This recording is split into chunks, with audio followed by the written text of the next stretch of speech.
In the subterranean vaults of an ancient temple, a team of 7 investigators find themselves face to face with a rusted, centuries-old iron door. The locksmith has been working away for a minute or two, trying to pry it open, when suddenly, with a click, the lock turns, and the dilapidated door slowly creaks open. But their newfound excitement is instantly reversed. Behind the iron door is another, much larger wooden door. They come together and use their collective might to force open this gate to the unknown. With many men pushing as hard as they can, the door eventually yields, yet still, nothing. Only a small chamber with a thick granite slab on the ground. Working together, they are lying shoulder to shoulder, channeling all their strength against the stubborn granite. All 7 of them use all the power they can garner from their legs. Only gradually the slab begins to move. It takes half an hour of concerted effort, only to reveal steps going down into an abyss, as if a portal down to hell itself is being opened. One of them shines his torch into the void. The beam of light cuts through the darkness, catching a hint of something gleaming in the depths. As they descend, the air thickens with anticipation, each step and descent into a world untouched by time. What if I tell you that there's a temple in the south of India which is rumored to contain within its walls more wealth than every single person in your closest city combined? Would you believe me? No? Well, hear me out.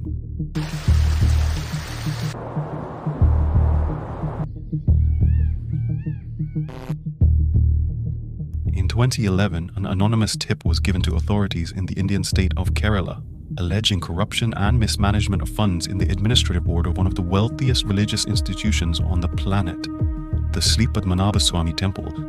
A temple so opulent that parts of the building are actually plated with gold. It's rumored to hold treasures so valuable that it rivals the wealth of some of the world's richest cities. And this corruption and mismanagement there? The case quickly reached Kerala's High Court. The government of Kerala claimed that they should take control of the temple from the Travancore royal family, who had owned the temple for centuries. The state government argued for a thorough investigation and inventory of the temple's assets, an exercise for which the temple's ancient vaults would have needed to be opened, some of which had not seen the light of day since the era of the Maharajas. The tension reverberated throughout the courtroom, and the case gripped the nation. The royal family argued fiercely against any such inventory process.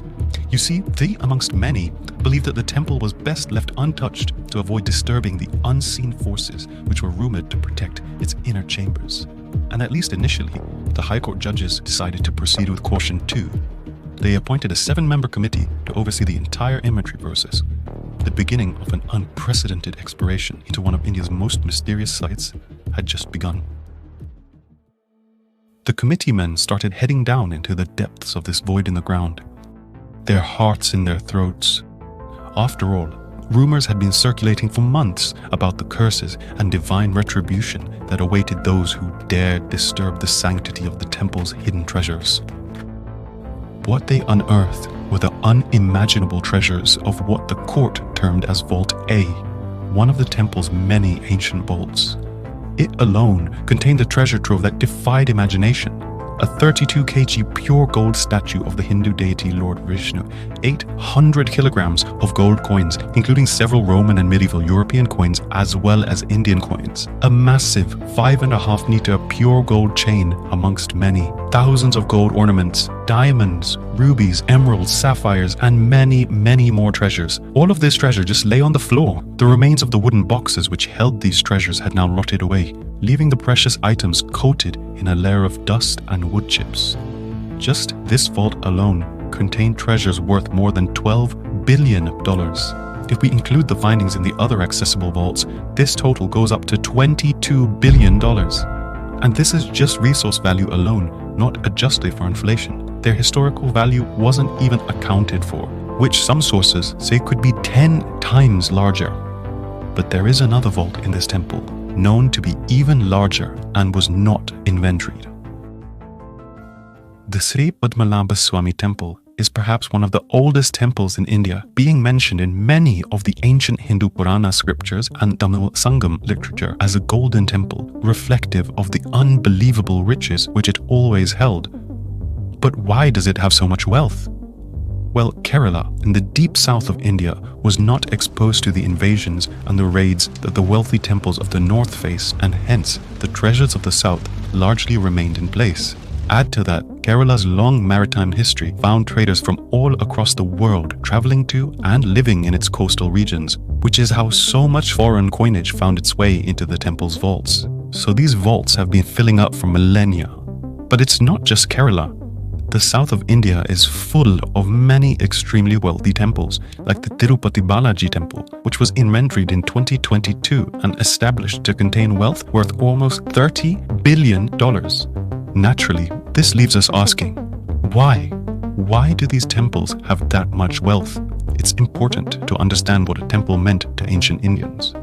Temples were not just places of worship, they were the center of the community. They acted as banks, guild houses, places of learning, local courts, offices for tax collection, and state administration.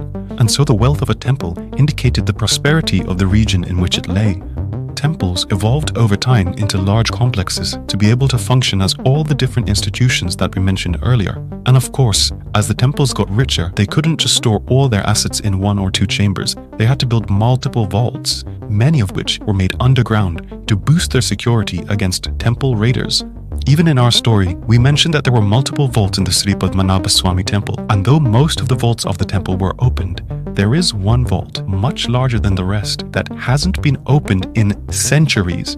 That is Vault B, by far the most mysterious vault and the one most deeply connected to the temple's deity, Sri Padmanabha. Vault B is not only much larger than the rest, but also shrouded in the most legend. It's said that in the 1930s, when a band of temple raiders tried to open and siphon off the treasures of Vault B, they were attacked by many large snakes, which appeared seemingly out of nowhere, reaffirming the belief that the temple is secured by supernatural energies. In fact, legend has it that many centuries ago, wise sages locked the gates of the vault with special mantras, which would invoke serpents to protect the treasures if ever someone tried to steal anything from the chamber. And so, only a saint or sage of high caliber is capable of removing the curse by chanting the Garuda mantra in a proper way, with anyone less capable forcing their way in, causing great misfortune to befall the city of Thiruvananthapuram and its people. Another story goes that when the temple authorities tried opening the gate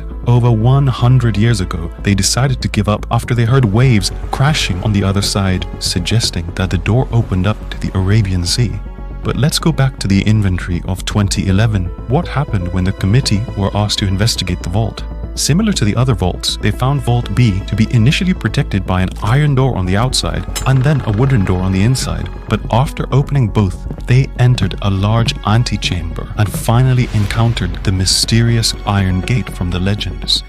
It stood before them, the two menacing serpents engraved on either side of the gate, almost taunting them, challenging them to enter. And though they spent plenty of time trying to open it, there was no luck.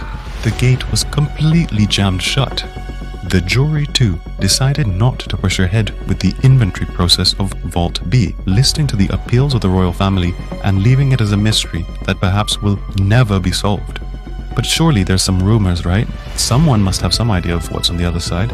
Well, there is a Forbes article which claims that the gate opens to a network of chambers, which contains even a room made entirely of gold. But the evidence for this is non-existent. The best explanation is given by veteran journalist Malayinko Gopalakrishnan, who says that there are no historical or contemporary documents on what exactly is contained within Vault B or how it's structured. But there are hundreds of thousands of palm leaf documents which are contained in the state archives of Kerala stretching back to the year 1336. Many of these haven't been interpreted by experts, but the ones that have been, they log the donations provided to the temple over hundreds of years by common folk, traders, kings, and others. But guess what? Most of these innumerable donations were not accounted for in the inventory of 2011. In 2020, the Supreme Court of India finally gave their verdict on who keeps control of the temple's maintenance. After almost a decade of back and forth escalation to India's highest court, the Travancore royal family won back control over the maintenance of the temple. Vault B, also known as the last door of the Padmanabhaswamy temple, forever remaining a mystery, anchoring this ancient temple in the annals of history, reminding us that some secrets are perhaps meant to be kept.